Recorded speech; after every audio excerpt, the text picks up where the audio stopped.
교독하겠습니다. 이 세상이나 세상에 있는 것들을 사랑하지 말라. 누구든지 세상을 사랑하면 아버지의 사랑이 그 안에 있지 아니하니.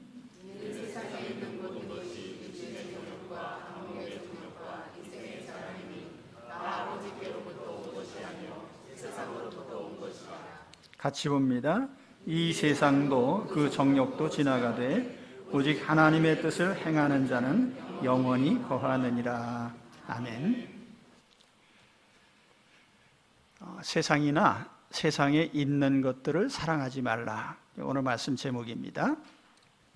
자, 오늘 우리는 이 세상에 살고 있는데 이 세상을 어떻게 평가하고 또 이 세상을 어떻게 대할 것인가. 그래서 이 세상에 대한 올바른 평가와 또 올바로 대하는 바른 자세를 가져야 될 것입니다. 사도 요한은 오늘 우리에게 이 세상이나 세상에 있는 것들을 사랑하지 말라 이렇게 말씀을 합니다. 그러니까 이것이 오늘 우리에게 주는 말씀이에요. 이 세상이나 세상에 있는 것들을 사랑하지 마시기 바랍니다. 오늘 우리는 그 마음을 다져야 돼요. 이 세상이나 세상에 있는 것들을 사랑하지 말라. 여기에 세상이란 말이 나와요. 코스모스라는 단어인데 성경 안에서 이 코스모스라는 단어가 여러 가지 의미를 가집니다. 우주라는 뜻도 있고 인간 세상이라는 뜻도 있어요. 인류, 때로는 꾸미고 치장하는 것을 의미하기도 합니다. 여성들 화장하는 것도 코스모스입니다. 이 단어가 긍정적인 의미로 사용되기도 하는데 때로는 부정적인 의미로 사용되기도 합니다. 이 본문에서는 이제 부정적인 의미로 사용된 것이죠. 부정적인 의미로 사용될 때에는 주로 이 세상 운영체제, 또 이 세상 제도나 인간 사회 전체를 가리킬 때 씁니다. 즉 하나님 없는 인간 사회, 하나님 없는 정치 권력이라든지 하나님이 없는 경제 제도라든지 하나님이 없는 과학과 학문, 또 하나님 없는 인류 문화, 이런 것들이 다 악한 영의 영향 아래 있습니다. 죄가 지배합니다. 사상적으로 보면은 무신론이라든지 또는 유물론, 우상주의, 불가지론, 실존주의, 쾌락주의, 현세지상주의 또는 이기적인 생각들, 공통점은 하나님이 없는 것이죠. 절대유일의 하나님을 부인하는, 그래서 하나님을 인정하지 않고 하나님을 섬기지 않는 그것이 이 세상, 또 이 세상의 모든 제도, 그 안에 있는 모든 것들이죠. 여기 세상에 있는 것들이라는 것은 이 세상의 시스템 안에 있는 유형무형의 모든 것들을 얘기합니다. 예를 들면 돈이나 재산이라든지 또는 사람이 가지고 있는 어떤 권력이나 지위, 명예 또는 가치관, 재능, 신체 조건 이런 것들을 다 통틀어서 세상에 있는 것들이라고 합니다. 이게 다 세상의 지배 구조 아래에 있는 것이죠. 사도 요한은 우리에게 당부합니다. 이 세상이나 세상에 있는 것들을 사랑하지 말라. 이 메 아가파테라고 하는데 이 아가페라는 단어를 쓰고 있어요. 명사형으로는 아가페고 동사형으로는 아가파오라고 하는데 헬라어 안에 보면은 사랑한다는 의미의 단어가 여러 가지 있는데 그 중에 헬라인이 제일 좋아하는 단어는 에라오라는 단어예요. 명사형으로는 에로스죠. 우리가 잘 알고 있죠. 이 에로스는 헬라인들이 보편적으로 사랑하고 즐기는 그런 사랑이었는데 이게 헬라인들만이 아니고 오늘날에도 사람들이 제일 좋아하는, 나는 너를 사랑해 할 때 그 사랑이라는 개념은 대개는 에로스적인 것입니다. 에로스의 본질은 감각적인 쾌락이에요. 그래서 헬라인들이 에로스를 어디에서 느꼈느냐 하면은 주로 성적인 쾌감이나 종교의식 가운데서 나타나는 황홀경이라고 있습니다. 엑스타시라고 하죠. 그 황홀경을 이 사람들은 에로스라고 하는 것에서 느끼게 됩니다. 그럼 사람들이, 이러한 헬라인들이 엑스타시를 어디서 느꼈느냐 하면은 주로 성행위에서, 또 아니면은 종교의식에서 가지는 황홀경이라고 하는 게 체험이 있습니다. 요즘 사람들도 이러한 황홀경을 좋아하는데 주로 어디서 얻느냐 하면 술 취했을 때, 또 마약에 취했을 때, 술과 마약과 함께 성욕에 빠졌을 때, 성적인 쾌락, 때로는 이제 목숨을 건 운동들이 있습니다. 그러니까 러시안 룰렛 같은 그런 게임이죠. 목숨을 건 익스트림 스포츠, 목숨을 담보로 한 이러한 극한 상황에 생명을 걸고 거기서 어떤 황홀경을 느끼는, 그게 이제 에로스예요. 근데 이 에로스와 비교했을 때 그러면 아가페라고 하는 것이 뭐냐? 우리가 아가페에 대해서 알고 있는 상식이 있죠. 하나님의 사랑이고 무한대의 사랑이고 원수를 사랑하고 용서하고 하나님 백성들이 사랑해야 될 사랑이고 이런 식으로 알고 있어요. 근데 우리가 아가페에 대해서 모르고 있는 게 한 가지 있는데, 아가페는 사랑의 대상이 분명하게 지정되어 있다는 거예요. 그럼 하나님이 누구를 사랑하셔요? 하나님 자녀들. 잘 기억하셔야 돼요. 아가페는 결코 이 세상에서 흔히 보는 사랑이 아니에요. 매우 특수한 사랑이에요. 그래서 하나님이 아가페의 사랑을 하실 때에는 분명히 하나님이 선택한 하나님의 자녀를 향한 것이고, 거기에는 하나님의 의지와 하나님의 책임, 하나님의 희생적 행동이 거기에 따라오게 되어 있습니다. 그러니까 우리가 아가페라는 말을 할 때는 적어도 대상에 대한 확신, 누구를 선택하고 거기에 대한 책임을 지고 희생하면서 사랑하는 그것이 아가페예요. 그럼 왜 오늘 사도 요한이 세상을 사랑하지 말라라는 이 단어에 이 아가페라는 단어를 썼을까요? 메 아가파테, 사랑하지 말아라, 그런 뜻이에요. 다시 말하면 아가페라는 단어를 쓴 것은 세상을 선택하지 말라는 거예요. 의지적으로 선택하고 거기다 쏟아붓지 말라는 거예요. 하나님 자녀들이 세상을 선택한다고 하면 어떻게 될까요? 아버지의 사랑이 소멸이 됩니다.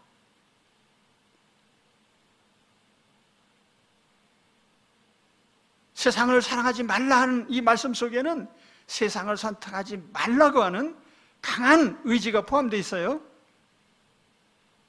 이 세상 인간의 제도를 선택하지 말고 세상에 있는 것들을 선택하지 말아라. 만일 하나님의 자녀로서 세상을 선택하게 되면 그러면 하나님과의 관계는 끊어질 것이다.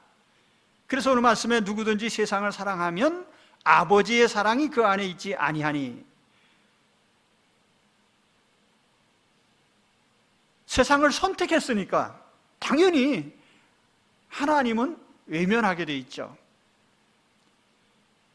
그래서 이것은 양단 간의 선택의 문제예요. 세상이냐 하나님이냐. 한 사람이 두 주인을 섬기지 못할 것이니 혹 이를 미워하고 저를 사랑하거나 혹 이를 중히 여기고 저를 경히 여김이라. 너희가 하나님과 재물을 겸하여 섬기지 못하느니라. 간음한 여인들아, 세상과 벗된 것이 하나님과 원수됨을 알지 못하느냐. 그런 중 누구든지 세상과 벗이 되고자 하는 자는 스스로 하나님과 원수되는 것이니라. 그래서 하나님이냐 세상이냐, 그 선택적인 의지가 들어있고 결단이 들어있는 거예요. 만일 우리가 세상을 선택한다면 아버지의 사랑이 그 안에 있지 아니하니, 이 말은 두 가지 의미가 있죠. 아버지가 우리를 사랑하시는 사랑이 우리 안에 없다, 우리가 하나님을 사랑하는 그 사랑도 없다. 결국 두 가지가 다 같은 겁니다. 하나님과 나 사이의 사랑의 관계가 단절될 것이라는 거죠. 우리가 세상을 선택하는 순간에요. 그래서 오늘 우리가 결단을 해야 돼요.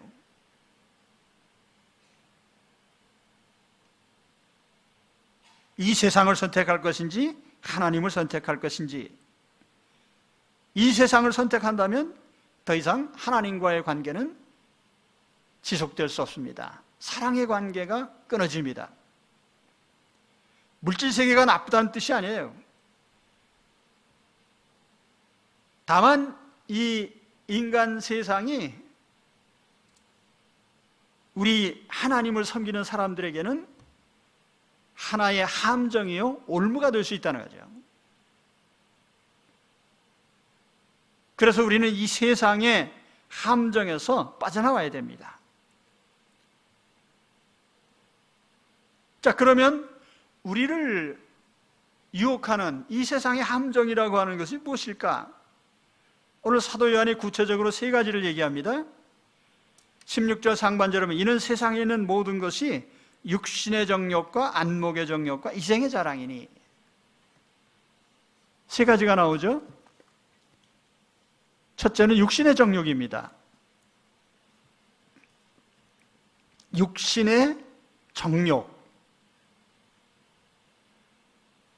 The lust of the flesh라고 했는데 lust라는 말을 썼어요. 또 craving for physical pleasure라고 했는데 craving이라는 말이에요. 어떤 욕구를 말하는 거예요. 의욕, 좋게 말하면, 나쁘게 말하면 욕망, 뭐 이렇게 되겠죠. 사실 의욕 자체가 나쁜 거 아니죠. 우리 육체적으로 우리에게 기본적인 욕구 가운데 두 가지가 성욕과 식욕입니다.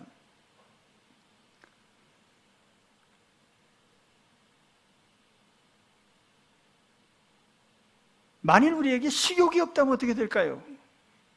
먹고 싶지 않으니까 그냥 안 먹을 거예요. 또 먹고 싶지 않으니까 굳이 양식을 구하려고 노력 안 할 겁니다. 아마 태반이 굶어 죽을 거예요. 식욕이 없다면. 성욕이라고 하는 것도 마찬가지죠.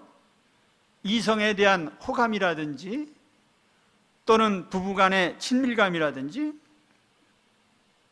이것이 없기 때문에 결혼도 하지 않을 것이고 자녀도 낳지 않게 될 것이고 결과적으로 인간 사회가 소멸될 거예요.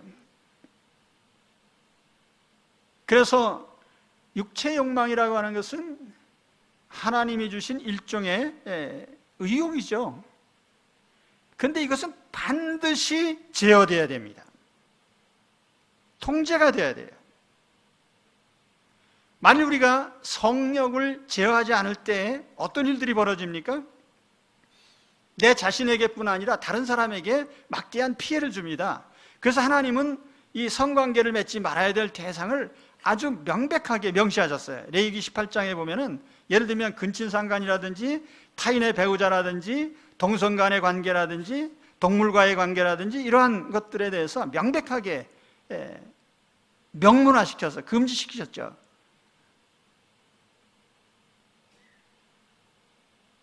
오늘날 많은 사람들이 하나님이 명백히 성경에 기록한 것을 부정하려고 해요. 근데 인권이라는 말을 아무데나 갖다 붙여가지고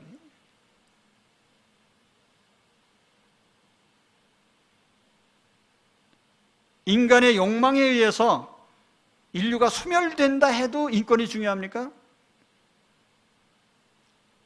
식욕도 적절히 제어돼야 됩니다. 배고프다고 돌로 떡을 만들 수는 없어요. 그렇기 때문에 마귀가 예수님이 금식하시고 줄이셨을 때 와서 돌로 떡이 되게 하라. 다른 말로 하면은요, 네가 마이다스의 손처럼 되는 것이 다 금이 되게 하라.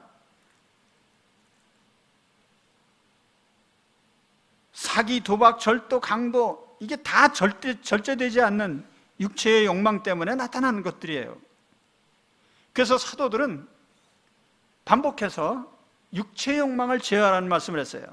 전에는 우리도 다 그 가운데서 우리 육체의 욕심을 따라 지내며 육체와 마음에 원하는 것을 하여 다른 이들과 같이 본질상 진노의 자녀이었더니, 진노의 자녀라는 것은 하나님 없는 사람들의 삶을 얘기하는 거예요. 사랑하는 자들아, 거류민과 나그네 같은 너희를 권하노니 영혼을 거슬러 싸우는 육체의 정욕을 제어하라.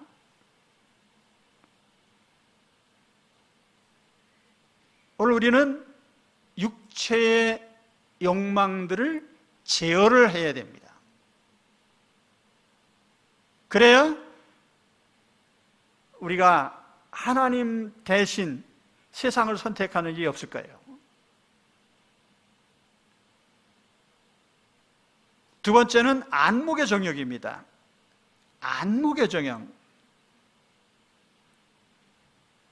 The lust of the eyes라고 하는데요, lust라는 말을 썼습니다. 또 어떤 성경에는 craving for everything we see, 우리가 보는 것들에 대한 욕구죠. 눈으로 보는 것 때문에 가지는 욕망이에요. 최근 삼성전자가 1억 화소가 넘는 이 모바일 메모리 센서, 말을 좀 이상하게 한 것 같은데, 이미지 센서. 우리가 어떤 동영상이나 그림을 볼 때, 사진을 볼 때, 그거를 확대해서 보면은 그게 작은 그런 점들, 작은 네모칸 같은 점들이 여러 개가 모여서 된 거예요. 그런데 그 점의 숫자가 많을수록 해상도가 높아져요. 1억 화소라고 하는 거 굉장한 거예요. 점 하나의 크기가 100만 분의 1m일 때, 그러니까 1m를 100만 번 이렇게 잘랐을 때, 그 크기로 일정 면적 안에 이제 우리가 계산을 하는데 대략 6,400만 화소가 들어가요. 그런데 1억 화소라고 하는 것보다 1.6배가 큽니다. 그 화소수가 늘어났다는 건 뭘 의미하냐면은 그 그림의 해상도가 실물에 점점 가까워지는 거죠. 이제 점으로 연결된 것이 선으로 보이는. 왜 그렇게 만드냐면은 인간의 눈에 근접하게 하기 위한 거예요. 그러면은 인간의 눈은 얼마나 뛰어난 것입니까? 인간의 눈은 모든 동물 중에 가장 뛰어난데, 예를 들면 미세한 색상의 차이를 구별할 수 있습니다.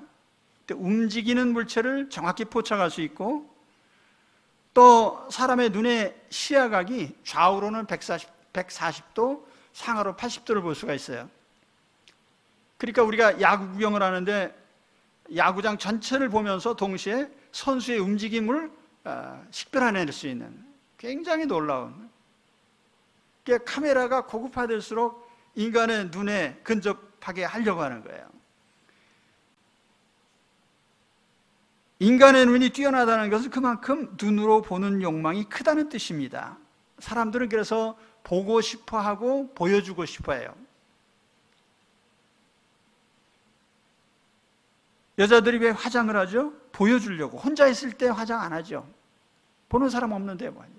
남자들도 마찬가지예요. 왜 몸짱을 만들려고 그래요? 남들이 보니까. 뭐 혼자 있을 때 뭐 아무 상관도 없지요. 안목의 정욕은 육체의 정욕보다 한 차원 높고 또 보다 강한 욕망이에요. 자, 육체적인 욕망이라는 것은 기본적인, 원초적인, 본능적인 그런 욕구입니다. 안목의 정욕은 필요성이 있건 없건 가지는 욕망이에요. 자, 그냥 눈으로 봄으로써 즐거움과 만족을 얻습니다. 우리가 여행을 다니고, 나 그 사람들이 왜 이렇게 쏘다니는지 모르겠어요. 나도 쏘다니니까요. 뭐 좀 보려고, 이 보는 것이 만족이 없다고 하는데, 하여튼 사람들은 보이니까 또 많이 보려고 그래요. 또 남의 눈에 띄는 거 좋아해요. 우리가 패션 상품을 구매하고 좋은 집, 좋은 차, 화려한 파티를 열고 이런 것들이 다 눈의 욕망을 채우는 것입니다. 만일 인간의 눈이 성능이 조금 지금보다 훨씬 못하다면, 예를 들면 칼라는 구별할 수 없고 흑백만 구별할 수 있다면 어떻게 될까요? 아마 인류 사회의 경제 체제도 많이 약화됐을 거예요.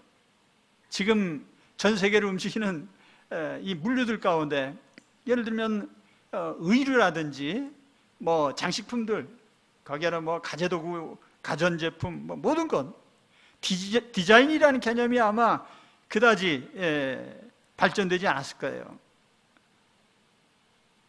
요즘으로 말하면 백화점 1, 2, 3층이 다 없어지겠죠. 패션 상품들.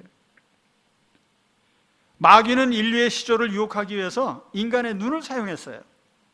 심지어 예수님에게까지 와서 천하만국의 영광을 보여주면서 나에게 저라면 다 주겠다. 세상에 붙잡아 매는, 우리를 세상에 붙잡아 매는 것 가운데 이 안목의 욕구라고 하는 것이 그만큼 큰 거예요. 요즘도 사람들이 이 스마트폰이 나온 후에 사람들이 다 들고 다녀요. 대화를 하면서도 이거 들여다보고 있고, 이 물건이 없어지면 인간관계가 훨씬 좋아지리라는 생각을 난 하고 있습니다. 항상 그래요. 스마트폰 없이 좀 살아보는 것이 어떨까? 그러니까 여러분 일주일에 절반 정도는 스마트폰을 집에 놔두고 한번 살아보십시오. 애들도 벌써 말 배울 때부터 이걸 알아, 이거. 그림 보는 걸.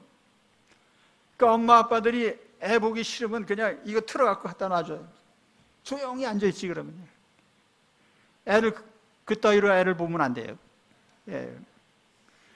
그러니까 이 사람의 눈을 자극하고 또 거기에 붙잡아 매는, 사람들이 보여주고 보려고 하는 이 욕망, 이게 세상의 안목의 정욕이라는 거예요. 그 세 번째는 이생의 자랑입니다. 이 자랑이라고 하는 건 이제 허풍 떤다는 뜻인데, 우리가 여기 이생이라고 번역한 것이 헬라어로는 비오스입니다. 생명이란 뜻도 있고 라이프, 삶이라는 의미도 있어요. 그래서 여기에 이생의 자랑이라고 하는 걸 직역하면 생의 자랑, 삶의 자랑이에요. 그래서 영어 성경에 보면 이게 여러 가지로 번역해요. Pride of Life라고 번역한 삶의 자랑이라고 한 데도 있고, 또 Pride in Riches, 부에 대한, 또 어떤 성경에는 Pride in Our Achievement, 성취죠. 그리고 Possession, 소유에 대한 그런 자랑. 그러니까 여기 이생의 자랑이라고 하는 것이 대략 이런 것들이에요. 재산을 자랑하고 어떤 성취를 자랑하고 소유를 자랑하고 그런 것들이죠. 왜 그렇게 하죠? 내가 얼마나 남보다 우월한지를 보여주려고 해요. 나는 너보다 돈 많어. 그래서 내가 더 우월한 사람이야. 뭐 이런 거죠. 그래서 기본적으로 이생의 자랑이라고 하는 것은 남들을 위해 군림하고 남을 제압하려고 하는 그런 나쁜 욕망의 발로예요. 이것은 영적으로 아무 유익이 없습니다. 또 우리 마음을 하나님에게서 자꾸 떼어내는 거예요. 그래서 하나님으로부터 떨어져 나와서 자꾸 세상에 붙잡아 매게 만듭니다. 자, 세 가지 욕망을 말씀드렸어요. 육체의 정욕, 또는 안목의 정욕, 이생의 자랑. 이 세 가지 욕망이 항상 보면 삼일체가 돼서 서로 합력하여 선을 이루는 게 아니고 합력하여 악을 이루어요.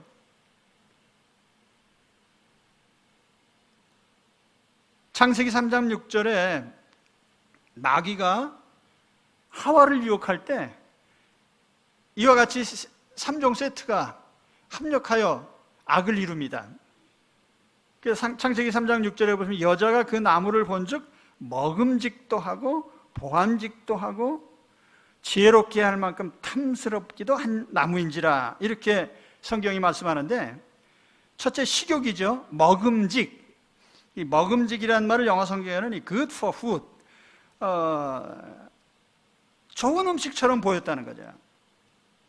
또 보암직하다, delight to the eyes, 눈에 즐거운,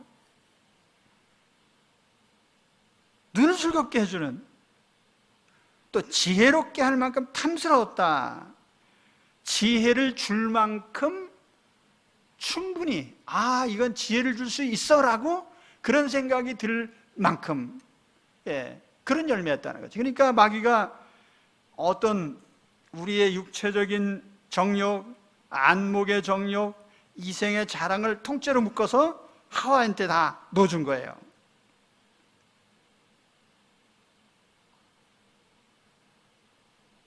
육체의 정욕, 안목의 정욕, 이생의 자랑이 있는데, 이게 강도로 본다면은 아마 육체의 정욕이 제일 강할지도 몰라요. 그러나 이 세상에 우리를 붙잡아 두는 그 힘으로 따진다고 하면은 이생의 자랑, 육체의 정욕이요, 사람이 노쇠해지면 저절로 없어져요. 먹기도 싫고 모든 의욕이 사라져요. 안목의 정욕도요, 마찬가지예요. 이생의 자랑은 좀 달라요. 죽을 때까지, 특히 세상에서 크게 성취한 사람일수록, 예를 들면 재산이 많은 사람, 절대로 재산을 포기하지 않아요. 죽을 때까지. 세상에서 높은 지위를 얻은 사람, 끝까지 권력욕에서 벗어나지 못해요. 명예욕도 마찬가지예요. 왜 유명한 연예인들이 자꾸 스스로 목숨을 끊을까요? 내가 지금 유명한데 사람들이 나를 모르게 될 날, 거기에 대한 공포심이 있는 거예요. 사람들이 나를 잊으면 어떡하나. 그러니까 말하자면 그 사람들에게는 사람들에게 기억되는 것이, 그것이 곧 생명이에요. 삶.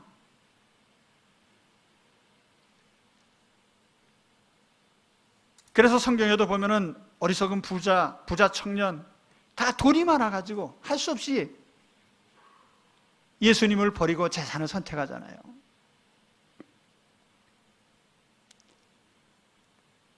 (16절) 하반절에 보면은 다 아버지께로부터 온 것이 아니요 세상으로부터 온 것이라.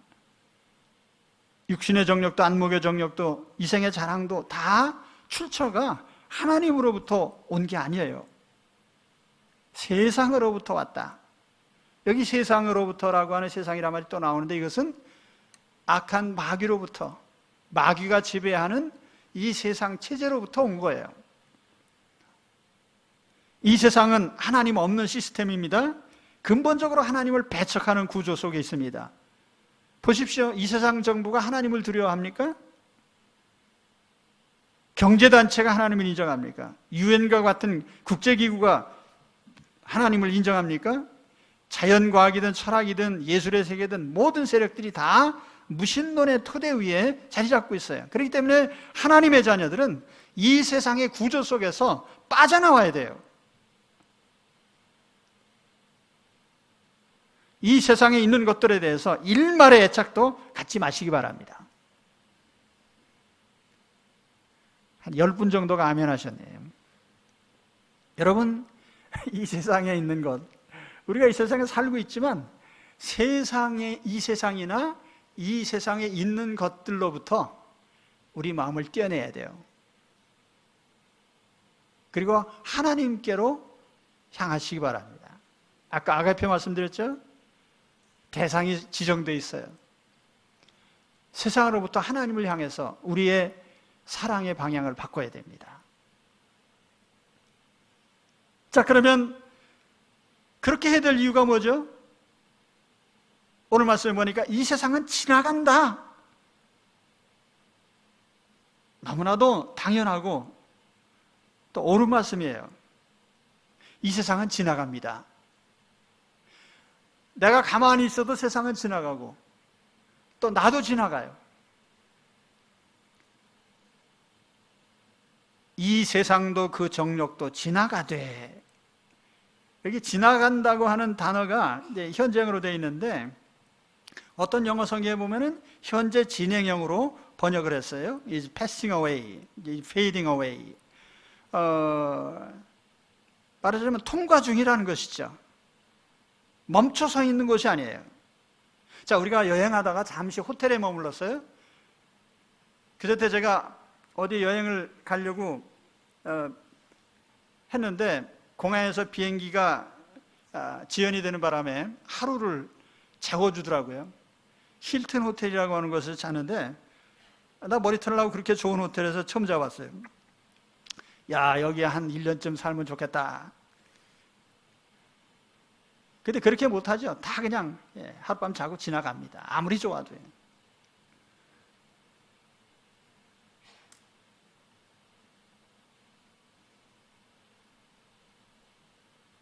인생이 그래요. 우리의 인생은 계속 움직이고 앞으로만 가지 뒤로 갈 수도 없어요. 전진만 있어요. 그러니까 그냥 계속 통과하고 또 통과하고 그러는 거예요. 기차 탄 사람이 밖의 경치를 보고 지나가듯이 그냥 지나갑니다. 유년기가 좋다고 유년기에 머물러 살 수 없고, 청년기가 좋다고 청년기에 머물지 않습니다. 출생에서부터 늙어 죽는 날까지 그냥 쭉 지나가요. 소유도 마찬가지예요. 이 소유라는 것도 여러분 어린 아이들에게, 뭐 3살, 4살 난 아이에게 집 한 채 줄게 그러면 걔가 좋아할 것 같아요? 장난감, 손에 잡히고 입에 들어가고, 또 유년기가 또 되면은 아이들이 좋아하는 장난감 따로 있죠. 제가 손주들한테 장난감 사주려고 큰 생색 내면서 사주려고 야 가자 그랬는데, 이제는 그 말도 소용도 없어. 관심도 없어 이제는. 사줄 기회가 다 지나갔어요 이제는. 그러니까 우리는 인생에 사는 모든 순간에 물질이라고 하는 것, 소유라고 하는 것도 그냥 그 시기에 지나가는 거예요.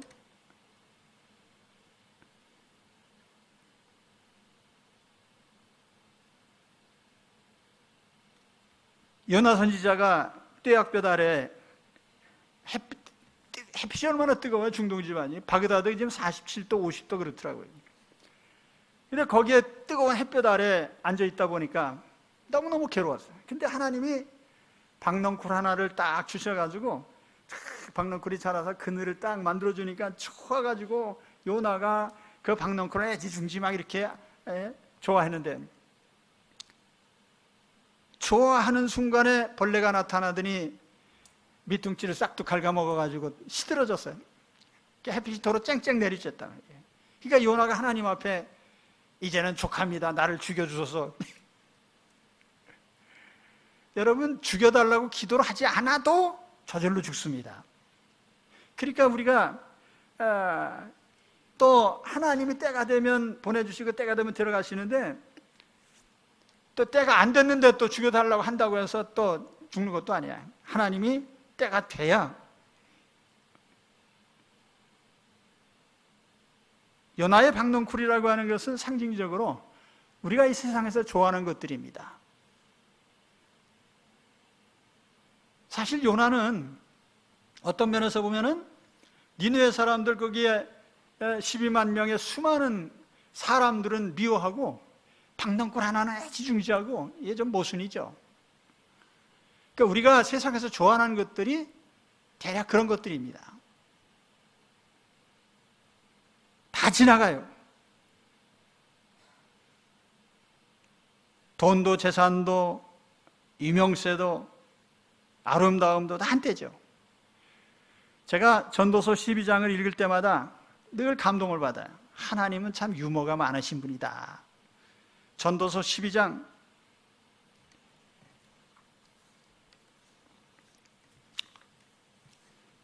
밤낮 읽으시기 바랍니다. 전도서 12장 1절에서 7절까지.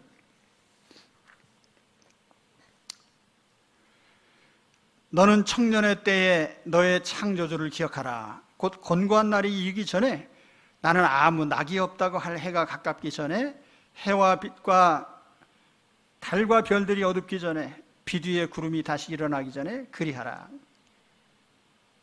세월 흐르는데 하나님을 기억해라, 그 말이죠. 자, 여기 어두운 날이 다가온다고 했는데, 그 어두운 날은 인생의 종반을 얘기하는 거예요. 인생의 말년. 그런 날에는 집 지키는 자들이 떨 것이며 힘 있는 자들이 구부러질 것이며, 이 집 지키지 않는 사람의 다리 또 허리, 이런 걸 얘기를 해요. 집 지키는 자들, 힘 있는 자들이 구부러지고 떨 것이고, 다리가 떨리고 허리가 구부러지고, 맷돌질하는 자들이 적응으로 그칠 것이며, 맷돌질하는 건 치아가 망가진다는 뜻이에요. 창들로 내다보는 자가 어두워질 것이며 눈이 침침해진다는 뜻입니다. 길거리 문들이 닫혀질 것이며 맷돌 소리가 적어질 것이며 귀가 어두워져요.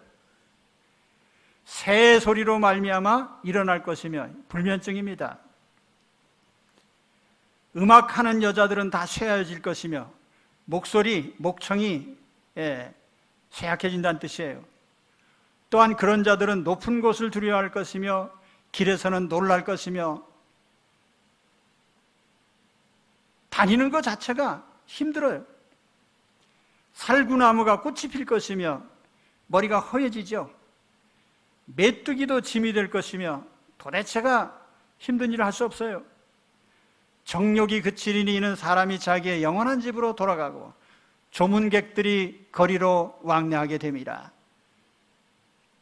은줄이 풀리고 금그릇이 깨지고 항아리가 샘 곁에서 깨지고 바퀴가 우물 위에서 깨지고, 육체가 무너지는 모습을 이렇게 표현하고 있습니다. 흙은 여전히 땅으로 돌아가고 영은 그것을 주신 하나님께로 돌아가기 전에 기억하라. 그러니까 인생이라는 게 뭐예요? 육체의 모든 기관들이 하나하나 노쇠해지고, 그래서 마지막에는 전체적으로 다 무너질 날이 오는데, 그때가 되기 전에 하나님 품으로 와라, 그 말이죠. 하나님을 기억해라.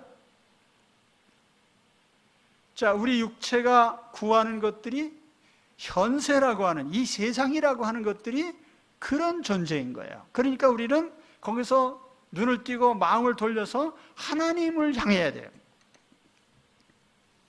이 세상은 지나갑니다. 17절 말씀에 보면 정욕도 지나간다고 했어요. 왕성했던 욕망이 노쇠해져요. 성욕, 식욕 다 없어져요. 보여주고 싶고 보고 싶던 것도 이제 사라집니다. 숨 쉬는 것도 힘들어요. 이것저것 자랑하던 것도 소용없어요. 돈이 많아도 쓸 일이 없어요. 실감이 잘 안 나실지 모르겠네요.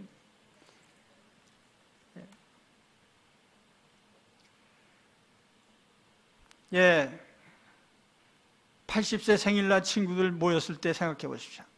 90세 생일날 친구들이 또 모일까요? 예, 동창회 가면은 점점 숫자가 줄어들다가 나중에는 한두 사람밖에 안 남아요. 금년 8월 15일 보건복지부가 국회의원에게 제출한 자료가 있는데요. 작년에 2018년이죠. 65세 이상 사망한 노인들 중에 요양시설 이용자가 약 13만 명 정도 돼요. 이들이 마지막 보낸 10년 중에 요양원에서 보낸 기간이 평균 약 2년 정도 됩니다. 1년 11개월. 요양원에 가서 누워 계시면서 재산이 무슨 소용이 있겠어요? 좋은 자동차가 무슨 소용이 있고요? 이 세상은 그렇게 지나가야 돼요. 그러니까 돈 있으신 분들은 펑펑 쓰시기 바랍니다.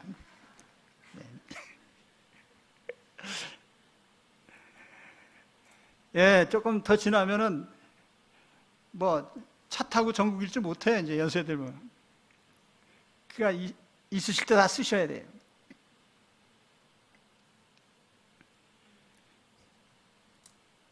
자, 그러면 오늘 우리가 바라보고 붙잡아야 될 것이 뭡니까? 세상을 사랑하지 말고 세상에 있는 거 사랑하지 말라고 하는데, 그럼 뭘 해야 돼요? 영원한 거처, 영원한 소유를 가져야 돼요.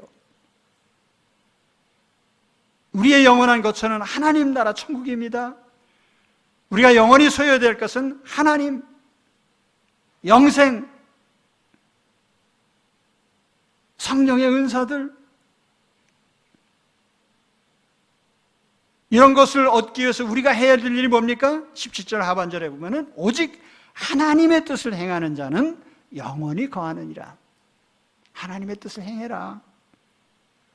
세상에 매여서 인간의 욕구, 여기 하나님의 뜻을 행한다고 하는 것은 그 앞에 언급된 육체의 정욕, 안목의 정욕, 이생의 자랑과 같은 인간이 추구하는 것과 반대되는 것이죠. 그런 것들 대신에 해야 될 것이 하나님의 뜻을 행하는 거예요. 하나님 자녀다운 삶을 사는 것이죠. 세상 사람들이 돈 버는 일에 혹은 출세하는 일에 삶을 바친다고 하면은 우리는 하나님의 뜻을 실행하는데 우리의 삶을 바쳐야 돼요. 자기 만족, 자기 감정을 채우기 위해서 시간을 보내는 게 세상 사람들이에요. 저는 그건 욜로라는 말을 아주 싫어합니다. 하나님이 아마 가장 싫어하실 거예요. 우리는 하나님이 주신 삶을 하나님의 영광을 위해서 사는 사람들이에요. 나 혼자가 아니고 하나님의 영광을 위해서, 또 많은 사람들을 위해서, 이것이 하나님의 뜻입니다.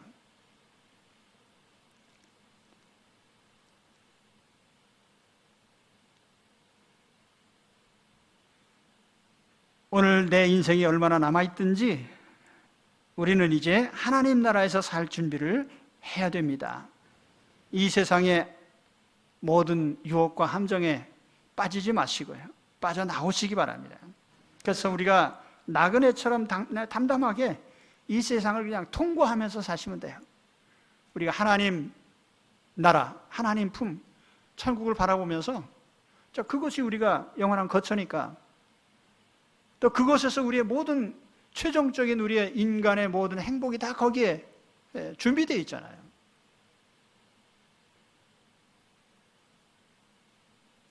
무사히 정말 이 세상에 붙잡혀서 주저앉거나 넘어지지 마시고 천국에 이르기까지 무사 통과하시길 바랍니다. 그래서 오늘 사도 요한이 우리에게 얘기하는 거죠. 우리가 하나님 품을 향해서, 영원한 거처를 향해서 가는 사람들인데 이 세상이나 세상에 있는 것들 때문에 거기에 주저앉지 말고 거기에 한눈 팔지 말아라.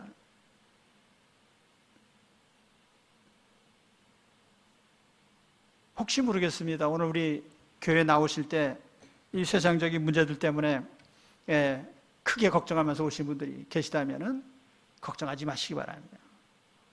세상은 다 그냥 통과하는 거예요.